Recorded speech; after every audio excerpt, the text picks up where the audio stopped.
Dans un rapport remis au Conseil de sécurité de l'ONU que la DW s'est procuré, le groupe d'experts sur la RDC souligne également la dégradation de la situation dans les régions sous état de siège. Dans ce rapport de 300 pages que la DW s'est procuré, le groupe d'experts de l'ONU sur la RDC souligne que les conditions de sécurité et la situation humanitaire se sont dégradées dans les provinces du Nord Kivu et de l'Ituri placées sous état de siège depuis le 6 mai 2021. Le rapport précise également que le Rwanda et l'Ouganda ont servi de base pour la réorganisation du M23. Un point qui ne surprend pas Josaphat Musamba, chercheur à l'université de Gand en Belgique. Il insiste sur le soutien qui a été apporté au mouvement rebelle, qui avait été défait par les FARDC avec l'appui de la MONUSCO en 2013, mais qui a refait surface à la fin de l'année 2021. Josaphat Musamba précise qu'il n'est pas uniquement question d'armes mais qu'il peut aussi s'agir d'instructions et de formations qu'auraient reçues les membres du M23 dans des camps. Les experts précisent également qu'à partir de novembre 2021, le M23 a commencé à recruter dans le camp de Bianga. En janvier 2022, les rebelles ont recruté dans les territoires de Masisi, Rutshuru et Kitshanga, en RDC, ainsi qu'au Rwanda, pour renforcer les troupes. Un procédé qui est loin de surprendre Josaphat Musamba.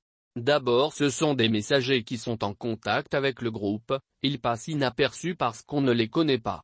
La plupart du temps, ils vont d'abord retrouver des amis, ou des gens au sein de leur communauté, ce qui fait que par exemple l'année dernière, on en a arrêté certains dans le Masisi, précise l'expert. Il insiste sur le fait que ces derniers commençaient à courtiser les jeunes pour rejoindre le mouvement parce qu'ils avaient besoin aussi du capital militaire, c'est-à-dire les ressources. Les combattants, les services de renseignement des militaires congolais les ont tracés, on en a arrêté certains. Les camps sont des pépinières parce qu'on y développe des discours sur le fait qu'il y a des réfugiés qui sont partis depuis des années et qu'ils sont dans les camps, et en mobilisant sur le discours du retour des réfugiés, on mobilise tout en leur disant que le problème pour lequel ils sont là peut créer un sentiment qui va les pousser à trouver des moyens pour retourner chez eux, précise M. Musamba à la Deutsche Welle. Une des questions également abordées dans le rapport est celle de l'acquisition de matériel militaire que l'on fait passer pour des produits agricoles. Pour Jean-Jacques Ondo, analyste des questions sociopolitiques, sécuritaires et militaires notamment au sein de l'armée congolaise, plusieurs réseaux criminels de mafieux savent que vu la situation sécuritaire dans l'Est, la défense est un secteur potentiellement rentable. Généralement, explique Jean-Jacques Ondo, les dépenses qui sont liées à la défense ne sont pas comptabilisées.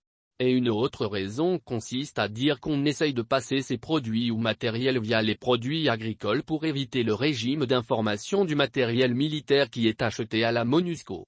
Donc l'embargo sur les armes qui concerne la RDC, c'est un embargo qui touche uniquement les groupes armés, cela veut dire que seuls les groupes armés ne peuvent pas acheter des armes à l'extérieur du pays. Par contre en ce qui concerne les FARDC, l'armée congolaise peut disposer de toutes sortes d'armements militaires dont elle a besoin à condition de pouvoir les notifier aux experts des Nations Unies dans le but d'empêcher que ces armes ne se retrouvent entre les mains des groupes rebelles, conclut l'analyste militaire. Le M23 contrôle toute une zone de cette région du Nord Kivu, une province en proie à des violences commises depuis près de 30 ans par des groupes armés et étrangers.